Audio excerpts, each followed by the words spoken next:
نضيء بنورنا الدنيا وننشر في الفضاء أملا ونعلي عزم همتنا فمن طلب العلا وصل. الحمد لله رب العالمين والصلاة والسلام على سيد المرسلين وآله وأصحابه أجمعين إلى يوم الدين.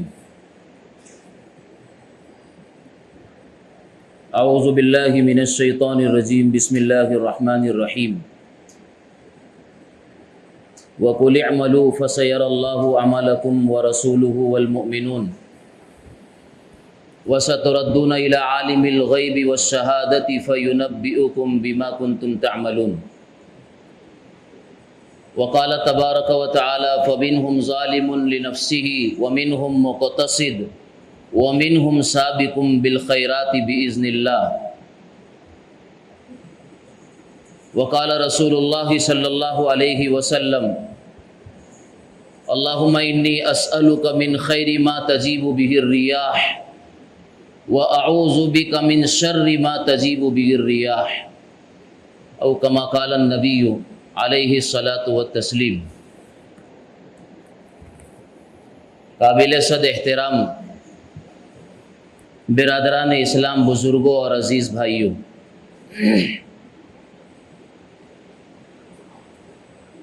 انسان اپنی زندگی کی آخری سانس تک اللہ تعالیٰ کا بندہ ہے. بندگی کا یہ بندھن اور یہ ناتا اور یہ رشتہ پروردگار عالم کے ساتھ ہمارا زندگی کی آخری سانسوں تک ہے.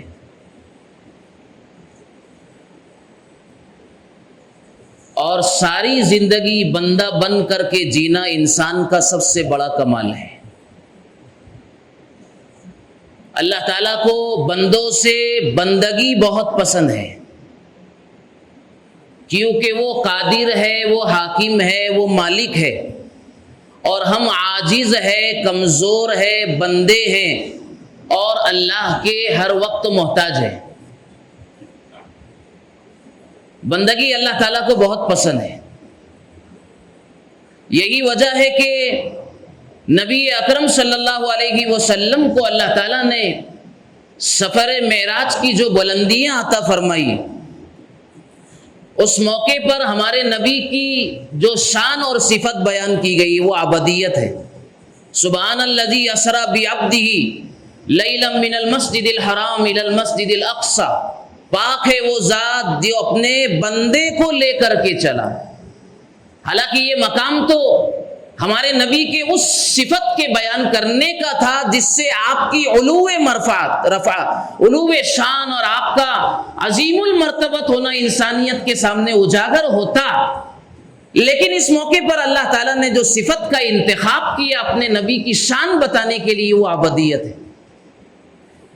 اہل علم کہتے ہیں کہ یہ صفت عبدیت انسان کا سب سے بڑا کمال ہے.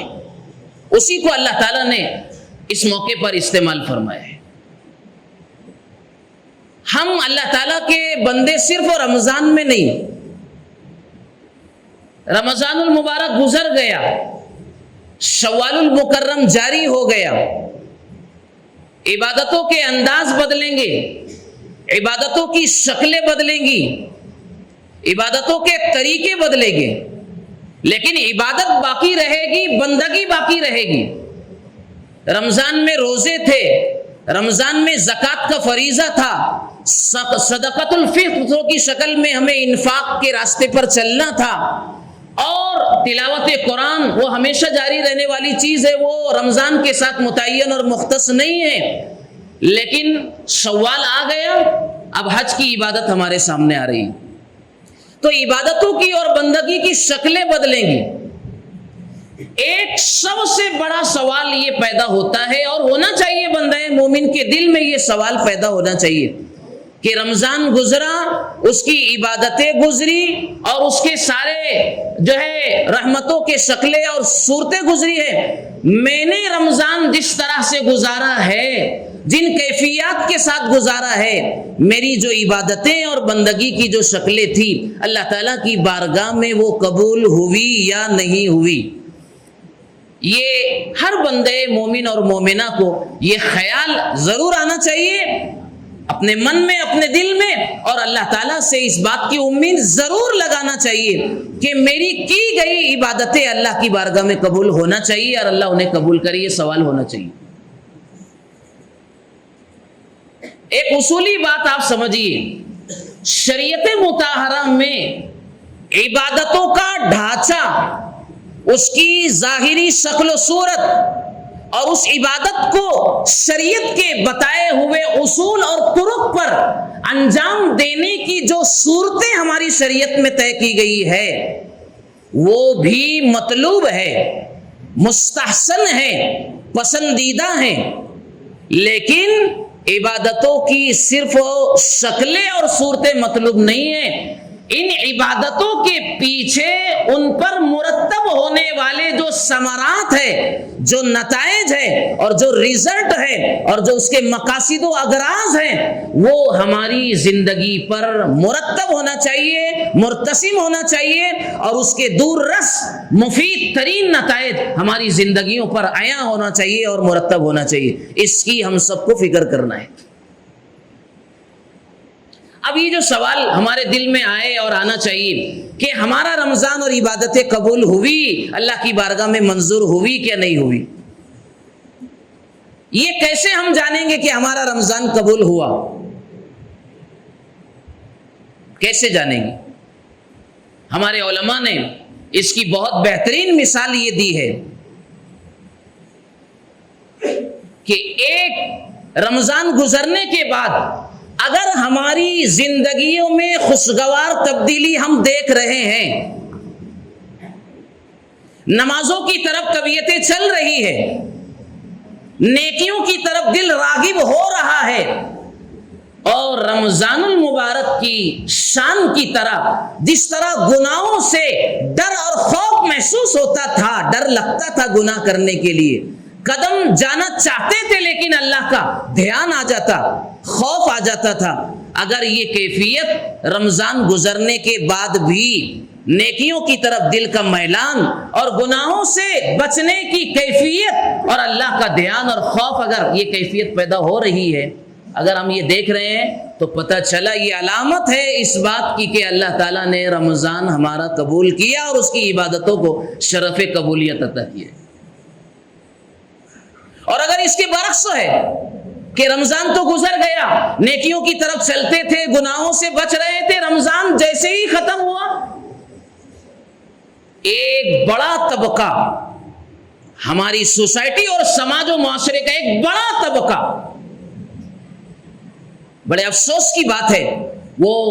چاند نظر آتے ہی پہلے دن، جس کو ہم عید الفطر کا دن کہتے ہیں اور شوال المکرم کی پہلی تاریخ ہوتی ہے،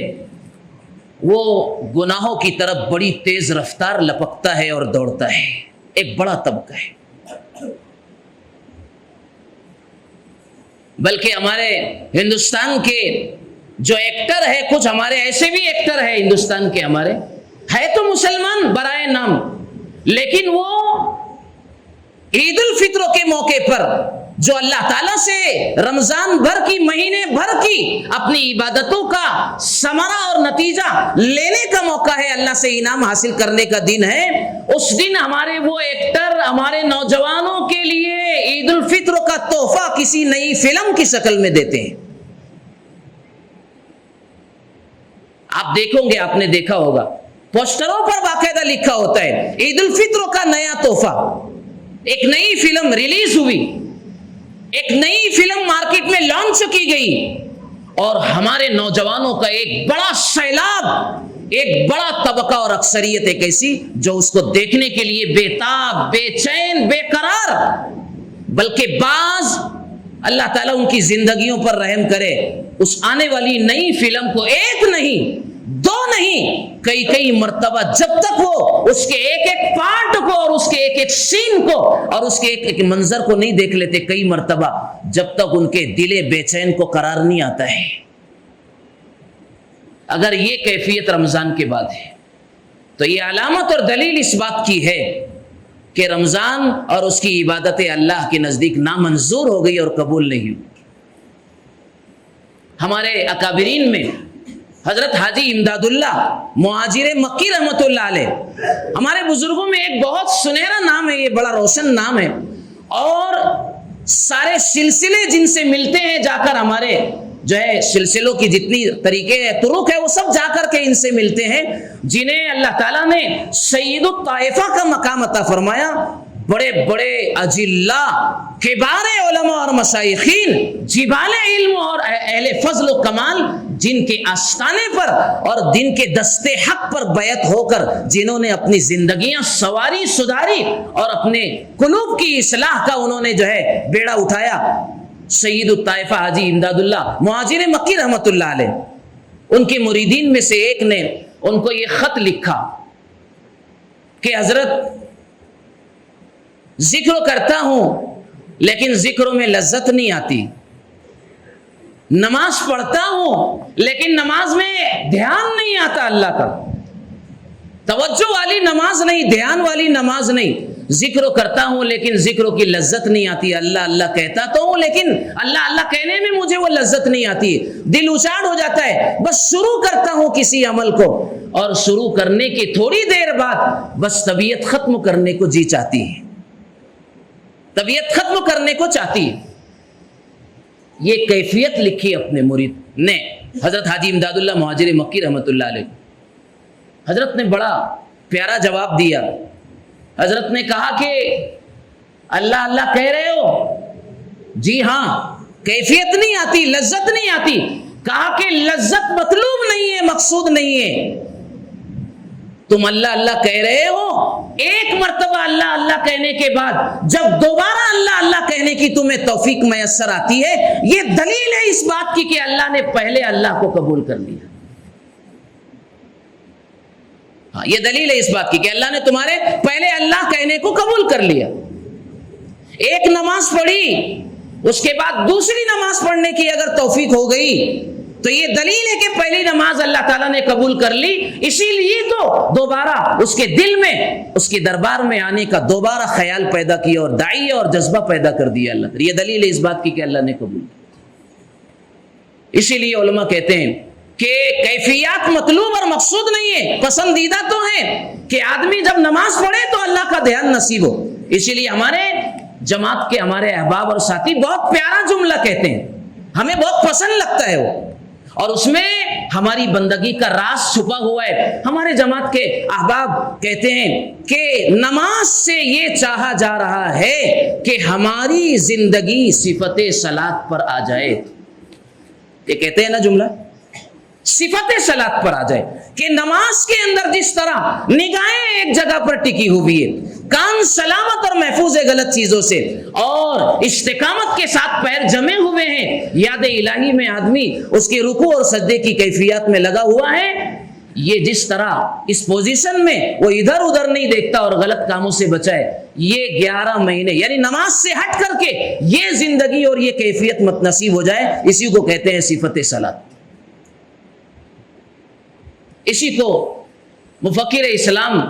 حضرت مولانا سید ابو الحسن علی الندوی رحمۃ اللہ علیہ نے بہت پیاری بات لکھی ہے۔ فرماتے ہیں کہ 2 قسم کا روزہ ہوتا ہے،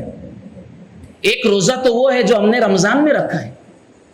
صبح صادق سے لے کر کے غروب آفتاب تک اللہ کی منع کردہ چیزوں سے بچنا ہے، حرام سے بچنا ہی ہے زندگی کی آخری ہر سانس میں، ہر پل میں، لیکن رمضان میں حلال و طیبات سے بھی اپنے آپ کو بچانا ہے، جسے ہم روزہ کہتے ہیں سب جانتے ہیں، وہ روزہ تو ہم نے رمضان میں رکھ لیا،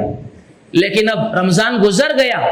ایک اس سے بڑا روزہ ہماری طرف پکار رہا ہے اور ہمیں آواز دے رہا ہے، اور وہ ہے 11 مہینے کا وہ روزہ جو ایک مہینے سے جو روزہ مقصود ہے گناہوں سے اپنے آپ کو بچانے کا، حرام چیزوں سے اپنے آپ کو بچانے کا، اللہ کی منہیات سے منع کردہ چیزوں سے اپنے آپ کو بچانے کا، اور اللہ کے اوامر کی طرف، اللہ کے حکموں کی طرف اپنے آپ کو چلانے کا، یہ جو روزہ ہے، یہ روزہ، یہ 11 مہینے کا روزہ رکھنا اب شوال سے شروع ہوا ہے۔ حضرت مولانا نے یہ بات بتائی کہ اب دوسرا روزہ ہمارا شروع ہوا ہے کہ اب نگاہیں ویسے ہی محفوظ ہو، حرام سے ویسے ہی بچنے والے ہو، ہاں خیالات بھی ویسے ہی پاکیزہ ہو، عبادتوں کی طرف جو ہے رجحان ہو، طبیعت چل رہی ہو، یہ روزہ اب رکھنا ہے شوال سے۔ تو ایک اللہ کہنے کے بعد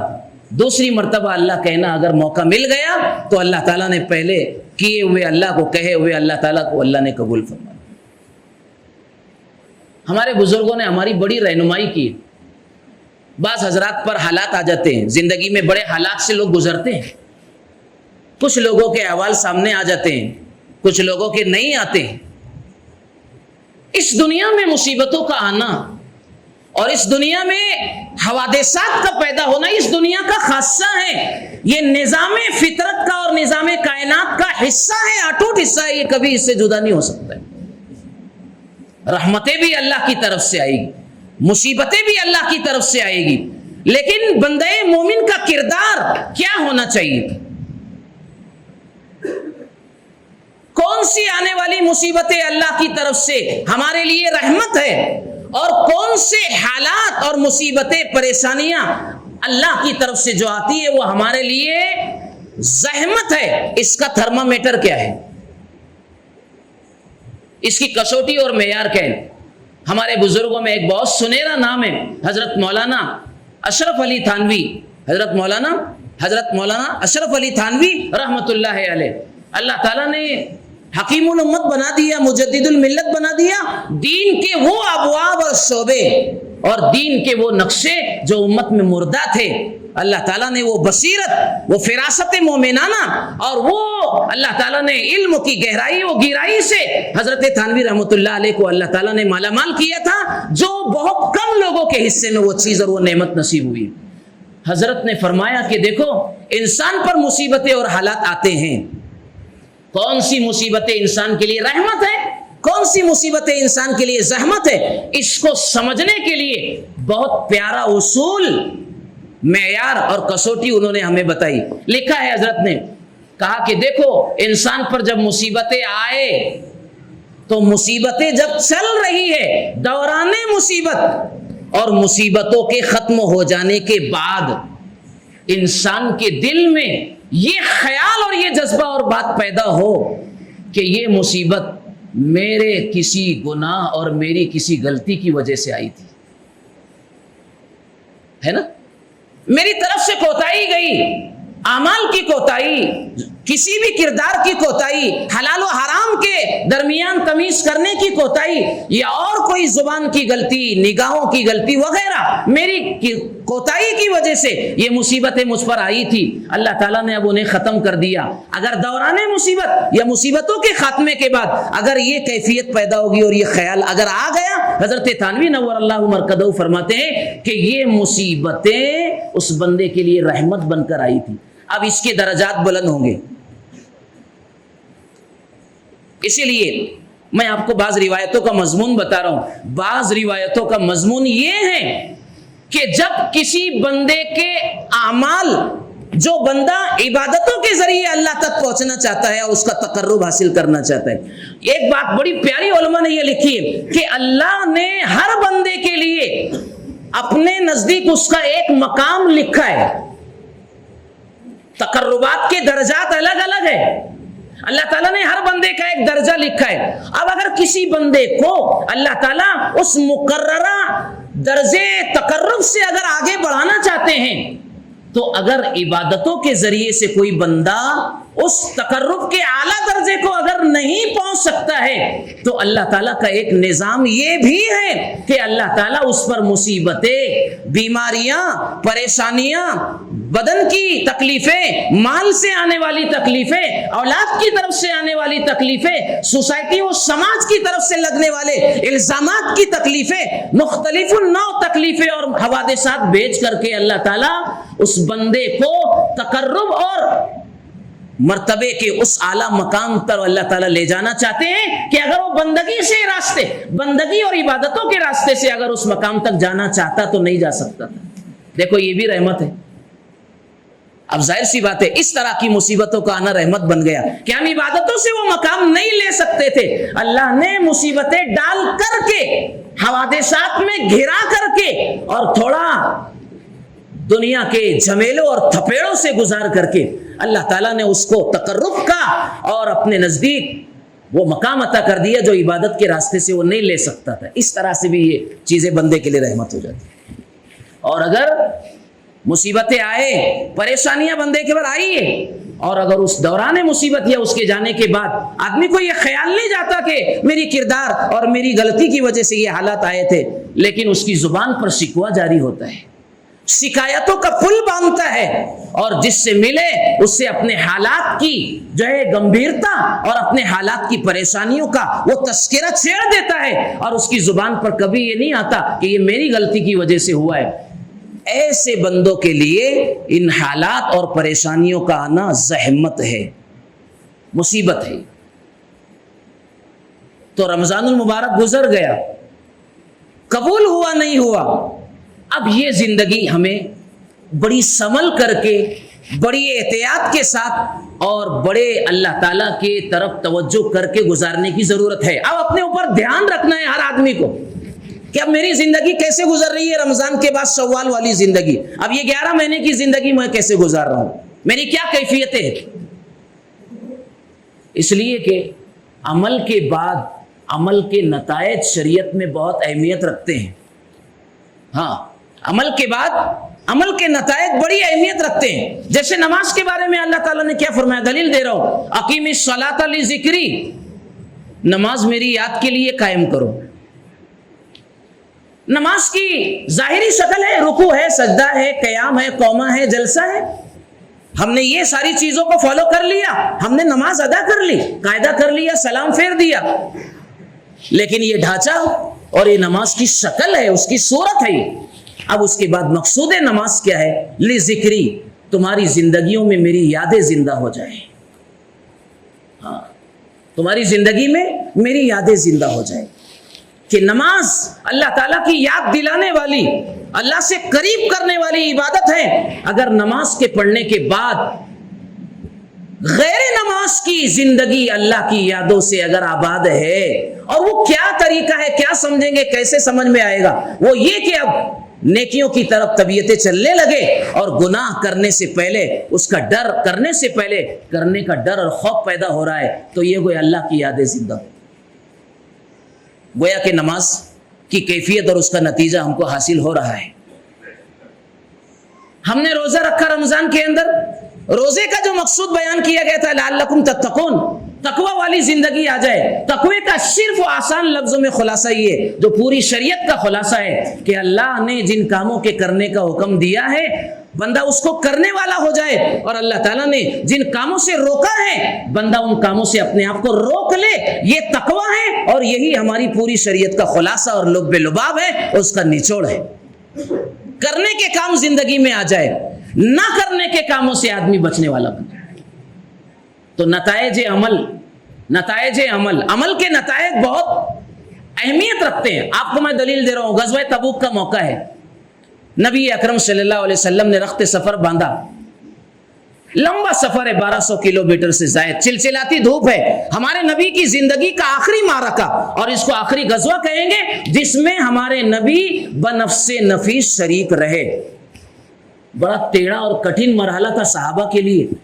3 سے 4 قسم کی جماعتیں پیدا ہوگی۔ ایک وہ جماعت تھی جو کھلم کھلم مخالفت کرنے والے تھے، نہیں جائیں گے، اور کہہ رہے تھے جانے والوں کو لا تنفروا فی الحر، کیوں نکلتے ہو سخت دھوپ کے موقع پر۔ بہرحال ایک جماعت نہ جانے والی جنہوں نے خلم خلم مخالفت کی۔ ایک منافقین کی جماعت تھی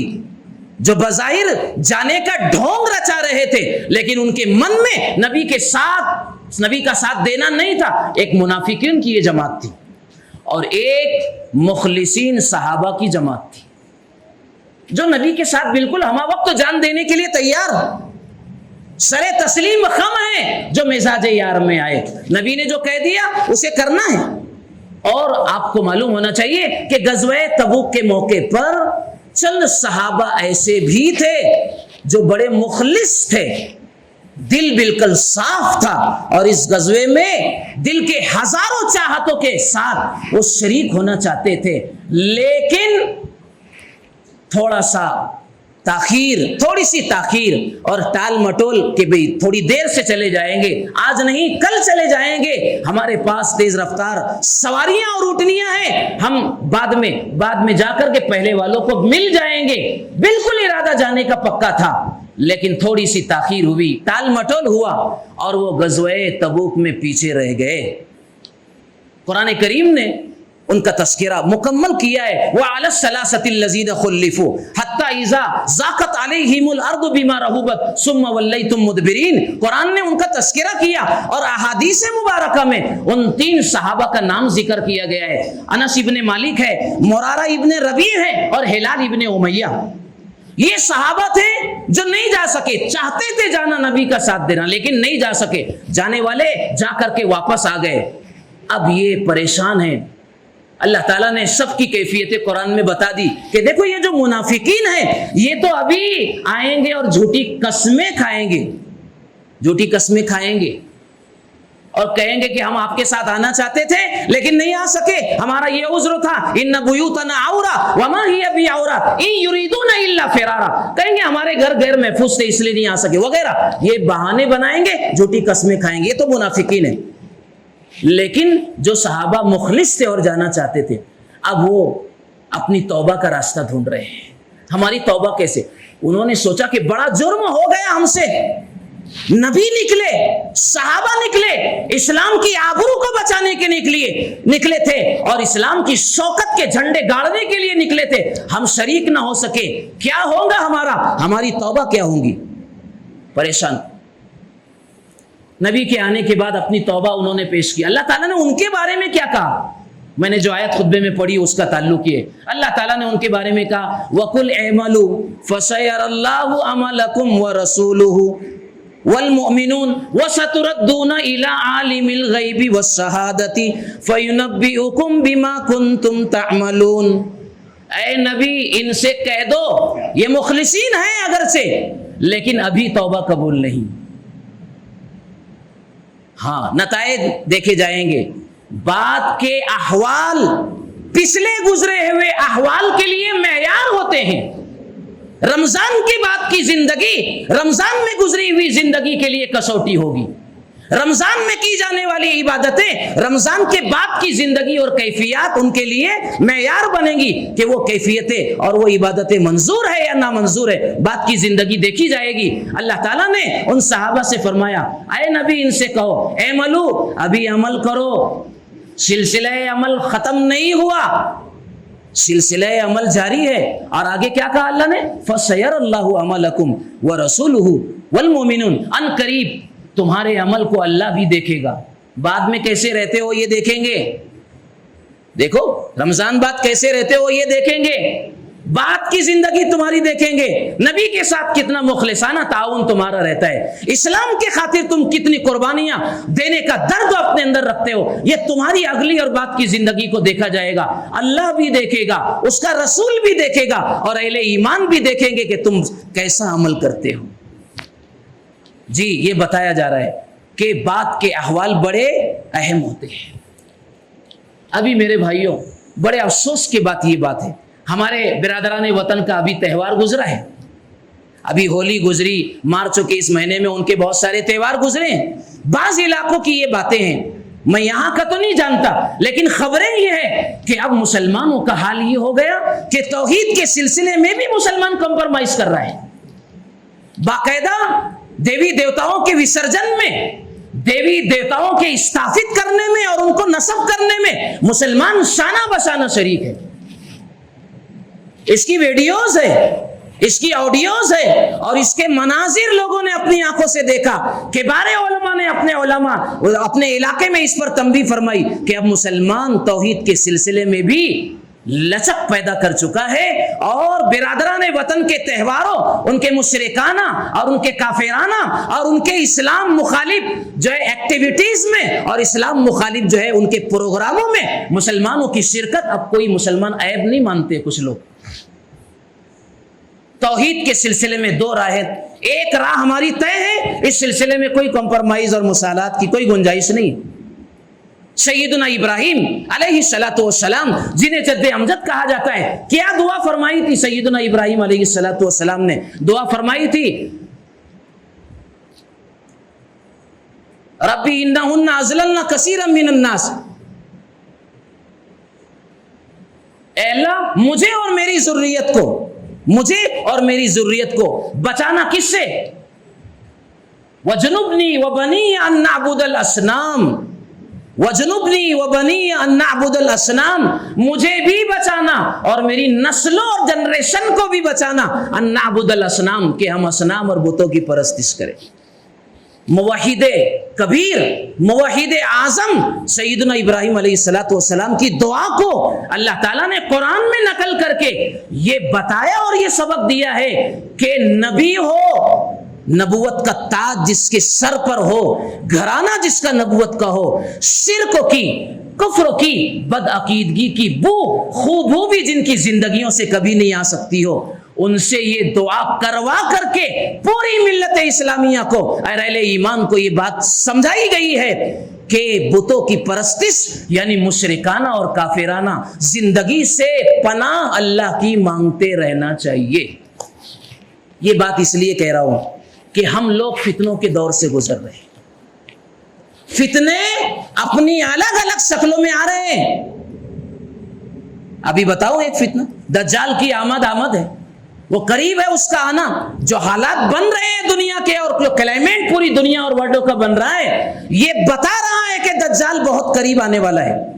دجال ایک باطل طاقت ہے، دجال ایک خدا کے مقابلے میں آنے والی ایک طاقت کا نام ہے جس کی ساری کیفیتیں اور جس کے سارے طریقے اور انداز روایات میں مسرہ ہے اور بیان کر دیے گئے ہیں۔ اس کی تفصیل کا یہ موقع نہیں ہے، لیکن اتنی بات آپ سمجھ لیجئے کہ دجال آنے والا ہے۔ اب اس کی ذریت، اس کے کارندے، اس کے چیلے چپاٹے اور اس کی آمد سے پہلے اس کی آمد کا بیک گراؤنڈ اور تمہید قائم کرنے والے اس کے جتنے بھی حواریین ہیں اور اس کے ساتھی ہیں اب اس کے لیے ماحول تیار کر رہے ہیں۔ یہ ماحول کیوں تیار ہو رہا ہے؟ تاکہ زیادہ سے زیادہ ایمان والوں سے ایمان کو چھینا جائے، ایمان کو اچک لیا جائے، اور ایمان کو اچکنے کے اور غصب کرنے کے اور جو ہے لوٹنے کے گویا ایسے انداز وہ اپنائے گا اور اس کی طاقت کا مظاہرہ کیا جائے گا کہ آدمی کو سمجھ میں نہیں آئے گا کہ یصبح المؤمن کافرا ویمسی مومنا ویمسی المؤمن کافرا ویصبح مومنا۔ صبح انسان جو ہے وہ مسلمان ہوگا، پتہ چلا کہ شام کافر ہو گیا، شام کو ایمان والا تھا، صبح پتہ چلے گا کہ وہ کافر بن گئے۔ یہ کیفیتیں آئے گی اس کے آنے کی۔ جی اس کی آمد ہے۔ ابھی بارش ہوئی، تیز رفتار بارش ہوئی تھی نا، ابھی طوفانی بارش ہمارے شہر میں بھی ہوئی، دوسری ریاستوں اور دوسرے شہروں کی بھی خبریں ہیں کہ کم یا زیادہ وہاں بارشیں ہوئی۔ کچھ لوگوں کا ذہن یہ بن رہا ہے کہ یہ بارش وہ بل گیٹس جو ہے اس نے کوئی ریسرچ کیا اور کوئی اس نے ایکسپیریمنٹ کیا اور اس نے کوئی تحقیق کیا ہے، تو اس کے نتیجے میں یہ بارش جو ہے برسائی گئی اور یہ بارش تیز ہوئی۔ اس کا ریسرچ جو ہے اور اس کا گویا یہ تحقیق کرنے کا طریقہ ہے، اس کا گویا ایڈورٹائز ہوا کہ یہ بارش برسائی گی۔ کچھ لوگوں کا ذہن ایسا بنا۔ دنیا میں کتنے لوگ بستے ہیں، کس نظریے سے کس چیز کو دیکھتے ہیں؟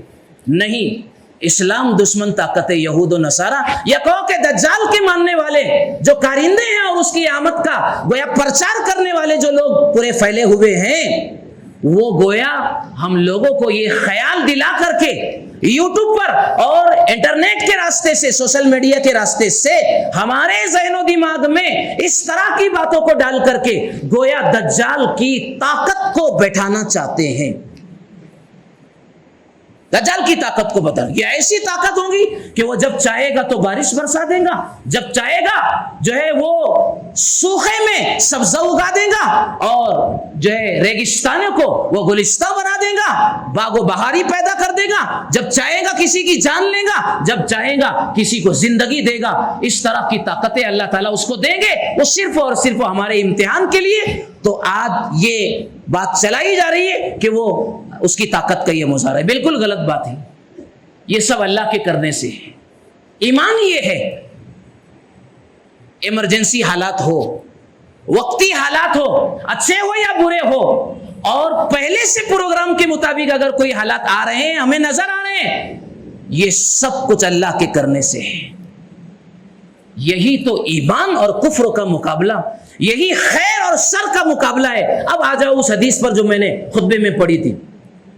اب اس کو جوڑتے ہیں ہم۔ بڑی پیاری عجیب و غریب حدیث ہے، کیا کیا باتیں ہمارے نبی نے سکھائی۔ دیکھو ہمارے نبی نے بہت پیاری حدیث یہ سکھائی، آپ نے دعا مانگی، کیا فرمایا؟ اللہم انی اسألک من خیری ما تجیب بہ الریاح، اے اللہ میں آپ سے اس خیر کا سوال کرتا ہوں جنہیں ہوائیں لے کر کے آتی ہے۔ الفاظ عجیب ہے، اس خیر کا میں آپ سے سوال کرتا ہوں جنہیں ہوائیں لے کر کے آتی ہے۔ وَأَعُوذُ بِكَ مِن شَرِّ مَا تَجِيبُ بِهِ الرِّيَاحُ، اور میں آپ سے ان برائیوں کا اور شر سے آپ کی میں پناہ چاہتا ہوں جنہیں ہوائیں لے کر کے آتی ہے۔ اہل علم نے یا قوم محدثین نے، شرائع حدیث نے اس کے دو مطلب بیان کیے، بس وہ دو مطلب سمجھ کر ہم اپنی بات کو ختم کرنے کی طرف لے جائیں۔ اس کا پہلا اور آسان سا مطلب یہ ہے کہ ہوائیں جس خیر کو لے کر کے آتی ہے، آدمی کو صحت بھی ملتی ہے اور بیماری بھی ملتی ہے، معاشی خوشحالی بھی ملتی ہے اور معاشی تنگی بھی ملتی ہے، اولاد کی فرما برداری بھی ملتی ہے، اولاد کی نافرمانیوں کے دور سے بھی گزرنا پڑتا ہے، اہل خانہ کی طرف سے سکون کی کیفیتیں بھی آتی ہیں اور اہل خانہ کی طرف سے بدسکونی کے انداز اور جو ہے شکلیں بھی بنتی ہیں۔ یہ میرے ساتھ، آپ کے ساتھ، دنیا میں جینے بسنے والے ہر انسان کے ساتھ یہ انداز اور یہ طریقے گزرتے ہیں اور یہ کیفیتیں آتی ہیں۔ تو اگر صحت آ رہی ہے، جیسے بھائی خوشگوار موسم ہے، صحتیں بالکل بحال ہے، طبیعت اچھی ہے، یہ ہے اللہ، یہ وہ خیر ہے جنہیں ہوائیں لے کر کے آئی۔ صحت ملی، مال کی خوشحالی مل گئی ہے، اولاد کی فرما برداری ہے، اولاد کو دیکھ کر کے آنکھیں ٹھنڈی ہو جاتی ہے، یہ ساری چیزیں جو نعمتیں دنیا ہیں اور دنیا کی خوشحالیاں ہیں، یہ گویا وہ ہیں وہ خیر ہے یہ جنہیں اللہ تعالیٰ ہواؤں کے ساتھ بیچتا ہے، اور ہواؤں وقتوں کے ساتھ یہ ہمیں ملتی رہتی ہے یہ چیزیں۔ اور اس کے برخلاف اگر ہمارے گھروں میں بیماریوں کا سلسلہ آ گیا، معاشی تنگیاں پیدا ہو گئی، اکنامک اور ہماری اقتصادیت پر ضرب اگر پڑ رہی ہے، بچوں کی نافرمانیاں جھیلنا ہے، اہل خانہ کی طرف سے پریشانیوں کا اگر معاملہ ہے، اگر ایسی کوئی بھی پریشانیاں ہیں، تو اس کا یہ وہ شر ہے جو ہوائیں لے کر کے آئی، وقتوں کے ساتھ یہ چیزیں بھی چلتی ہیں۔ اب اس میں کام کیا ہے؟ اس میں ہماری ذمہ داری کیا ہے؟ جب نعمتیں ملے تو شکر گزاری کے جذبات آ جائیں، اور جب اللہ کی طرف سے اس طرح جو ہے مصیبتیں اور یہ تکلیف والی شکلیں جب پیدا ہو تو ہم صبر کے ساتھ جیے۔ اسی کو کہا گیا ان تتقوا اللہ ان تتقوا وتصبروا فإن اللہ به علیم، کہ اگر تم ان تتقوا وتصبروا لا یضرکم کیدہم شیئا، قرآن میں بیان کیا گیا، اگر تم تقوی اختیار کرو گے اور اگر تم صبر سے کام لو گے، یعنی کہ اپنی زندگیوں کو اعمال خیر پر اگر تم چلائے رکھو گے، یہ تقوی ہے، اور تصبروا کا معنی ہے اپنی زندگیوں کو جمائے رکھو گے، ثابت قدم رہو گے اسلام پر اور شریعت مطہرہ پر، تو لا یضرکم کیدہم شیئا، مخالفین کی طرف سے کی جانے والی تمام تر تدابیر اور تمام تر ان کی کوششیں رائگاں ہوں گی اور تمہیں نقصان نہیں پہنچائے گی۔ یہ ہے خیر اور شر کا مفہوم، اس کا ایک لطیف معنی اور ایک باریک مطلب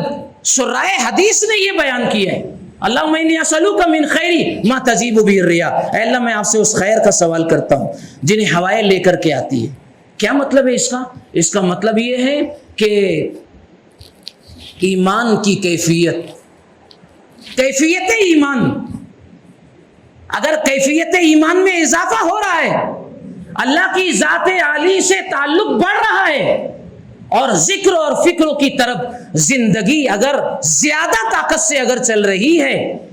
علماء حدیث کہتے ہیں یہ وہ خیر ہے جو ان ہواؤں کے ساتھ آیا ہے اور ان حالات کے ساتھ آیا ہے،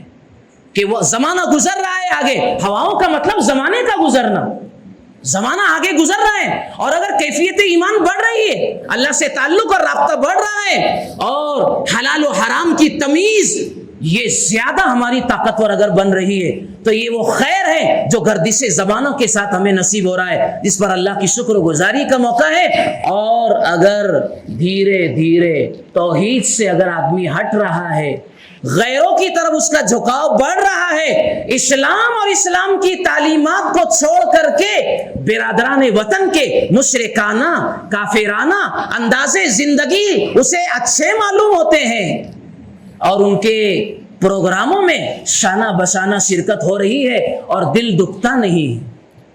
دل نہیں دکھتا۔ جیسے ابھی ہمارے ایک دوستوں نے بتایا، کل ہی کی بات ہے کہ ہمارے مالیگاؤں سے قریب 13 کلومیٹر ایک بستی ہے چھوٹی سی، اجنگ وڑیل، ہمارے ایک دوست نے بتایا، وہ جاتے رہتے ہیں وہاں پر، وہاں اذان زور سے نہیں کہہ سکتے، مائک میں اذان نہیں دی جا سکتی۔ مالیگاؤں جیسے حساس، مالیگاؤں جیسے مسلم اکثریتی جو ہے شہر کے قریب میں جو ہمارے 13 کلومیٹر کی یہ بستی ہے، وہاں اذان مائک میں نہیں کہی جا سکتی ہے۔ یہ تو ہمارے بھائیوں کی طرف سے ان کا اپنا ظرف ہے، ان کا یہ کردار ہے، لیکن ہمارے مسلم بھائی جتنی بھی تعداد میں بہرحال رہتے ہو، ہے تو ایمان والے، ان کی طرف سے اس پر کوئی رد عمل نہیں، ان کی طرف سے کوئی ایکشن نہیں، ری ایکشن نہیں جس کو کہیں گے، اور کوئی رد عمل نہیں ہے۔ وہ اس پر مطمئن ہے، اس پر وہ خاموش ہے، اور اس پر وہ اذانوں کی آوازوں کو بلند کرنے کے لیے ان کے اندر میں کوئی جو ہے فکر اس بات کی نہیں ہے۔ مطلب یہ کہ ہم نے اذان شاعر دین میں سے، شاعر اسلام میں سے، اسلام کی پہچان میں سے، اس کو بند نہیں کیا جا سکتا، اس کو روکا نہیں جا سکتا ہے۔ اگر کہیں پر اسلام، کہیں پر اگر اذان کو پر پابندی کی بات ہو یا اس کو روکنے کی کوشش ہو، اہل ایمان کو بہرحال کچھ نہ کچھ تو اپنے لیول پر اور اپنے ایمان کی طاقت کے بلبوتے پر کوشش تو کرنا چاہیے۔ بہرحال ہمارے نوجوانوں کا جو میلان اس وقت ہو، خاص طور پر نیو جنریشن، ہماری پڑھا لکھا، ہمارا ماڈرن ایجوکیشن سے تعلق رکھنے والا ہمارا نوجوان طبقہ جس تیزی کے ساتھ برادران وطن سے دوستیاں بڑھا رہا ہے، ابھی موقع گزرا ہے، کتنی مسلم بہنوں نے اور کتنی مسلم خواتین اور بچیوں نے ابھی پچھلے مہینے کے اندر اپنے ہاتھوں سے غیر مسلم لڑکوں کو راکھی باندھی۔ دیکھو، بات اگر کہیں کی بھی ہو، لیکن بات تو ہمارے لیے عبرت کی ہے۔ یہ نہ سوچا جائے کہ میرے محلے میں ایسا نہیں ہوتا، میری بستی میں ایسا نہیں ہوتا، میرے شہر میں ایسا نہیں ہوتا ہے۔ بات کہیں کی بھی ہو، ہے نتیجے والی، یا ہمارے لیے باعث عبرت ہے؟ یعنی ہمارا کردار یہاں تک کمزور ہو گیا، مومنانہ کیفیت اتنی ڈھیلی پڑ گئی ہے، اتنا کمزور ایمان کی سطح ہوتے جا رہی ہے کہ مشرکانہ کافرانہ اعمال کو انجام دینے میں ہمارے ایمان والے بھائیوں بہنوں کو کوئی عار، کوئی شرم، کوئی جھجک، کوئی خوف، نہ سوسائٹی کا، نہ سماج کا، نہ ہی اللہ تعالیٰ کا، نہ اس کے رسول کی طرف سے کوئی ڈر اور خوف ان کو معلوم ہوتا ہے۔ اس کیفیت کا پیدا ہونا ہمارے لیے خطرے کا الارم ہے۔ ہم ان کے تہواروں میں کتنا شریک ہو سکتے ہیں، اور کتنا ان کا ساتھ دے سکتے ہیں، اور کتنا ہم ان کے ساتھ رفیقانہ اور دوستانہ جو ہے زندگی گزار سکتے ہیں، اہل علم سے ہمیں پوچھنا چاہیے، اور اسی کے مطابق شریعت کے دائرے میں رہ کر ہمیں اپنی زندگی کو ان کے ساتھ بھی گزارنا چاہیے۔ بہرحال اب وقت لمبا ہو جائے گا، میں اس سے زیادہ لمبی بات کروں گا، میرے لیے بھی باعث تکلیف ہوگا اور آپ کے لیے بھی ہوگا۔ بہرحال یہ دیکھنا ہے، نتائج کو ہمیں دیکھنا ہے کہ رمضان گزر گئے اور رمضان کے اعمال اللہ کی توفیق سے انجام پذیر ہوئے ہیں، لیکن اللہ ہمیں 11 مہینے کی زندگی پر اس کی بندگی کے ساتھ قائم رکھے اور مومنانہ کیفیت ہماری بڑھے۔ کیا بول رہا ہوں میں؟ مومنانہ کیفیت ہماری بڑھے، اللہ تعالیٰ کی ذات سے ہمارا تعلق طاقتور بنے، اور نہ صرف ہو کہ یہ کہ مجھے اپنی آپ کی فکر کرنا ہے، ان کیفیات اور ان انداز زندگی میں ہمیں اپنے محلے اور بستی میں بھی محنت کرنے کی ضرورت ہے۔ ایک بات یاد آگی کہتا ہوں، کیونکہ اب مدارس کے کھلنے کا موقع ہے۔ اس وقت تو بہت افسوس کے ساتھ یہ بات کہتا ہوں، اور ہمارے علماء بھی یہ بات کہہ رہے ہیں، وہ یہ ہے کہ اس وقت تو جو ہے ہر آدمی کو اپنی فکر جاتی ہوئی، بس اپنی فکر، مال والے اپنے مال میں مست مگن ہے، تاجر اپنی تجارت کو بڑھانے کی فکر میں ہے، مزدور اپنی محنت و مزدوری میں وہ آگے بڑھنا چاہتا ہے۔ ساری باتیں اپنی جگہ پر صحیح ہے، لیکن ایک ایمان والے کی زندگی اپنی زندگی تک جو ہے سمیٹی بھی نہیں ہوتی ہے۔ امام اعظم ابو حنیفہ رحمۃ اللہ علیہ کا جب وصال ہوا، جن کی ہم تقلید کرتے ہیں فقہ اسلامی میں، جن کے ہم مقلد ہیں، جب ان کا انتقال اور وصال ہوا تو ان کے آستانے اور ان کے گھر پر جو تاتا بندھا ہوا تھا، ان لوگوں کا تاتا بندھا ہوا تھا جو حضرت اپنی زندگی میں اپنے پیسے سے اور اپنی محنت کی کمائی سے جن لوگوں کے گھروں کو چلاتے تھے اور آباد رکھتے تھے۔ وہ کتنے گھر تھے؟ 1200 مکانات، 1200 فیملیاں ایسی تھی جو امام اعظم ابو حنیفہ رحمۃ اللہ علیہ اپنے ذاتی خرچوں سے ان کے چولہوں کو روشن کر کے ان کے بچوں کے لیے خورد و نوش کا اور کھانے پینے کا انتظام کرتے، کپڑوں کا انتظام کرتے۔ 1200 گھرانے اور فیملیاں جن کے ذاتی پیسے سے چل رہی تھی۔ یہ ایک ایمان والے کی سوچ ہونا چاہیے، نگاہ بلند ہونا چاہیے۔ جی ابھی ضرورت ہے، میں اس بات ختم کر رہا ہوں، اب ہمیں ضرورت ہے کہ اللہ تعالیٰ نے جن کو خوشحال رکھا ہے، اللہ تعالیٰ نے جن کو کشادگی عطا فرمائی ہے، وہ جہاں اپنے بچوں کی تعلیم و تربیت کا انتظام کرے، جہاں اپنے بچوں کے لیے اچھی اور آسائش کی زندگی ڈھونڈ رہے ہیں، اور ڈھونڈنا چاہیے۔ ایک باپ کو اپنے بچوں کے اچھے مستقبل کے لیے کوشاں رہنا چاہیے، محنت کرنا چاہیے، لیکن اسی کے ساتھ سماج اور سوسائٹی کے وہ بچے جن کے سروں پر ان کے باپ کا سایہ نہیں ہے، بڑی گمبھیرتا سے اور بڑی اہمیت کے ساتھ میرے اس پیغام کو اور میری اس بات کو آپ دل کی گہرائیوں میں لے کر کے جانا۔ وہ بچے ہمارے سماج و سوسائٹی کے، یا تو ان کے باپ کا سایہ ان کے سر پر نہیں ہے، یتیم ہو گئے، یا یہ کہ باپ تو ہیں لیکن باپ اپنے بچوں پر دھیان نہیں دیتا، وہ اپنی زندگی میں، بگڑی ہوئی زندگی میں، خدا بیزاری کی زندگی میں وہ ایسا مست و مگن ہے، نہ اس کو اپنی بیوی کی فکر ہے، نہ اپنے بچے کی اس کو اور اپنی اولاد کی فکر ہے۔ وہ تو چاہتا ہے کہ میری خواہشات کی تکمیل ہو جائے اور میرے سر پر اور میرے کاندھوں پر کسی کی ذمہ داری کا بوجھ نہ آئے۔ وہ ایسی جو ہے آزادانہ زندگی گزار رہا ہے، اور اس کے اہل خانہ نان شبینہ کے لیے کہو یا 2 وقت کے خورد و نوش اور کھانے پینے کے انتظام کے لیے پریشان رہتے ہیں۔ ایک محتمیم کے پاس، ایک محتمیم مدرسہ کے پاس ایک خاتون آئی، سننا اور دل کے کانوں سے اس بات کو لے کر کے جانا سن کر کے، ایک عورت آئی ایک ذمہ دار مدرسہ کے پاس اور پردے کی اور سے کہنے لگی کہ مولانا میرے اس بچے کو آپ اپنے مدرسے میں ایڈمیشن اور داخلہ لے لو۔ مولانا نے اور محتمم صاحب ذمہ دار نے کہا کہ ہمارے یہاں اتنے چھوٹے بچوں کا انتظام نہیں ہے، اور ویسے بھی داخلے پر ہو چکے ہیں، مکمل ہو گئے ہیں، آپ جو ہے اپنے بچے کو ابھی لے کر کے جاؤ، ہم لینے سے معذور ہیں، نہیں لے سکتے ہیں۔ اس خاتون نے جو تڑپا دینے والی بات کہی، ہمارا دل تڑپ جانا چاہیے، اگر دل درد من اگر دل جو ہے تڑپ جانا ہے۔ وہ خاتون کہنے لگی مولانا اس کو اگر آپ اپنے مدرسے میں نہیں رکھو گے اور داخلہ نہیں لو گے تو میں اپنے بچوں کے لیے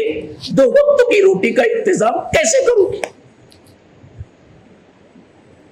میں اپنی میرا یہ ایک بچہ نہیں ہے، اور بھی بچے ہیں،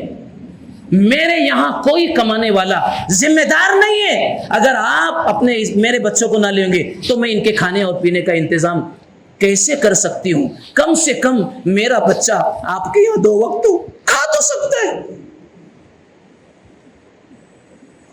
محتمم صاحب نے اپنا فیصلہ بدل لیا۔ میرے بھائیوں، یہ ایک خاتون کی آواز نہیں، یہ ایک خاتون کی فریاد نہیں ہے، روئے زمین پر ہماری سوسائٹی اور ہمارے علاقوں اور بستیوں میں نہ جانے کتنی خواتین، کتنی عورتیں، کتنی بے بس جو ہے صنف نازک اور خواتین ایسی ہے جن کے گھروں کی کیفیت اور عالم یہی ہے۔ یہ اہل مدارس کا احسان ہے، یہ ان سرمایہ داروں کا احسان ہے ملت پر جو اپنی بہترین کمائی سے ان اداروں کو چلاتے ہیں اور ان بچوں کی زندگیوں کو پالتے بھی ہیں، انہیں پڑھاتے بھی اور سنبھالتے بھی ہیں اور انہیں سماج کا ایک بہترین انسان بنا کر کے پتھر کے جگر کو کاٹ کر کے ان کو ہیرا بناتے ہیں۔ یہ اہل مدارس کا جو ہے بڑا نمایاں کردار اور ان کی بہت بڑی خدمات ہے۔ اس لیے ان مدارس کو محبت کی نگاہوں سے دیکھنا چاہیے۔ ہمارے قریب میں ایک بچہ ہمارے سامنے ابھی گردش کر رہا ہے، ایسے نہ جانے کتنے بچے ہیں، اس کے باپ کا انتقال ہو گیا، 3 سے 4 بہن بھائی ہیں، وہ 4 ہے، 2 بھائی 2 بہنیں ہیں، لیکن وہ ایک ہوٹل پر کام کر رہا ہے۔ ایک بچہ ہم نے کئی اپنے روزانہ اس کو رمضان میں دیکھا، ہوٹل پہ کام کر رہا ہے وہ بچہ، 500-700 روپے ہفتہ اس کو ملے گا، لیکن اس بچے کی عمر یہ کہہ رہی ہے کہ اسے کسی مدرسے میں اور کسی اسکول کے گہوارے میں تعلیم و تربیت کے مراحل سے اس کو گزرنا تھا، لیکن ستم زمانہ ایسا ہے، گردش دورہ نے اس کو اور حالات کی مجبوریوں نے اس نوبت تک اسے پہنچا دیا ہے کہ ایک معصوم بچہ ہے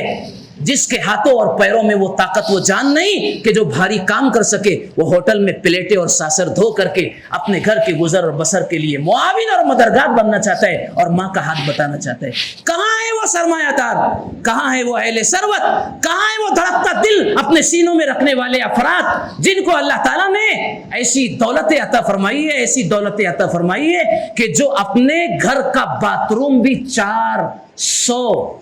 فٹ کا بنا رہے ہیں۔ گھر کا باتھ روم کتنا؟